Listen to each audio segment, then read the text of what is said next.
Hi there, it's Ian here, and you're watching Grumpy Opinions, the show where I'm going to tell you all about what I think of films, TV shows, games, and life in general. Let's get on with the show.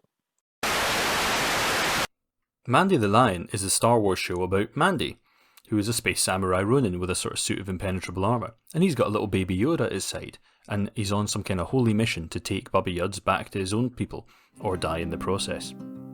In Chapter 9, The Marshal, Mandy goes into a future boxing match. He's there to get some intel off of this kind of space Don King guy, only turns out it's a trap, and he needs to kick everybody's ass. So he does that. Then he gets the info anyway and strings up the Don, so he gets eaten by some monsters.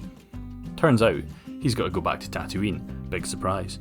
And then when he gets there, he meets his old pal, the engineer lady, and then he heads off to the village of Mos Pelego, where supposedly there's another Mandalorian hanging out. And when he gets there and meets him, he looks an awful lot familiar, and he's apparently the Marshal. But then when he pops his helmet off, it turns out he's not a Mandalorian at all. No, he's just a dude who bought the armour off of some Jawas. Mandy's like, well, you're going to have to give me that now because that's holy armour and only we're allowed to wear it. And Marshal Vanth is like, nah. But before they can get into a big tussle, a big giant beastie attacks the town, Tremor style. And the sheriff guy's like, well, you can have this armour if you help us kill that monster because it's been terrorising us for ages. And Mandy's like, I suppose so. And of course, this being Tatooine, there's also loads of Tusken Raiders about, and they end up teaming up with them. So you've got the townsfolk and the Raiders, who have basically been at war for ages, finally joining up to fight a common enemy. And in the end, they come up with this plan that they're going to blow up by luring it out. And of course, it kind of all goes horribly wrong and pear-shaped, and it ends up with like Mando getting himself pretty much eaten, trying to get the dragon to munch a great big bantha covered in bombs. But luckily, he manages to fly right out of it and then blow it up.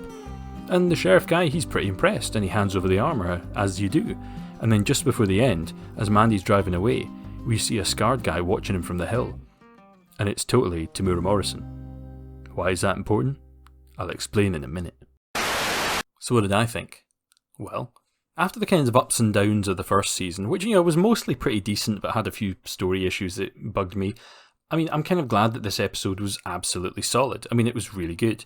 It had a good plot, the characters made sense, it didn't do all the most obvious plot beats. I got to about halfway through this and expected that either the Marshal was going to suddenly turn on Mando at the end and he was going to have to shoot him, or the humans were going to turn on the Sandpeople and do some kind of genocide and it was going to be a really painfully trite allegory for something or other.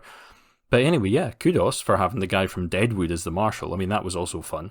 Ironically, I know that. I've never actually watched Deadwood, but I'm well aware of it, but I don't really want to fork out the money for HBO. But yeah, also Baby Yoda, still fantastic. Pedro Pascal still doing great stuff as the Mandalorian himself. And it was nice to have the surprise inclusion of Temuera Morrison at the end. And he looks a little bit messed up, but that makes sense because Temuera Morrison is basically the model for all the clones in Star Wars. So every single stormtrooper in the prequel trilogy is basically him. But he was also the guy they based it on, which was Jango Fett. And Jango Fett's son, Boba Fett, was the guy who got eaten by the Sarlacc in the end of Return of the Jedi. I'm saying this like you don't know what I'm talking about, but the fact is you probably do because, it's Star Wars. But yeah, anyway, so the idea for years has been floating around in various fan things. I think there was actually a book or a comic about it as well. But the idea was that actually he survived and escaped, but he got slightly melted by the stomach acid of the beastie. So yeah, it's really good to see Temuera Morrison again because, yeah, he's a great actor. If you should check out Once Were Warriors, which is a pretty solid film all about, Maoris and things like that in New Zealand. But anyway, yeah, he's just a good actor. But while it's good, it's still the most basic cowboy movie kind of story. And I get that this is clearly what the show is. It's cowboy stories or samurai tales done in Star Wars, basically done as a live-action cartoon. But the trouble is, it's an awful lot nastier and gorier than a kid's show. Hell, it's nastier than most of Star Wars has ever been as a whole. Hands and things getting cut off aside.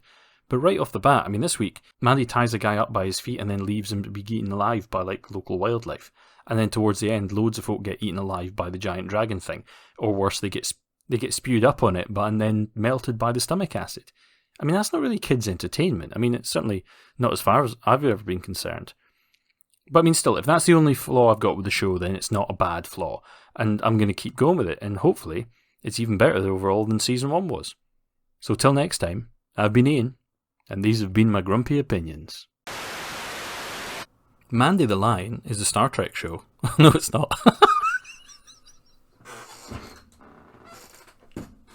Oh, I'm keeping that in.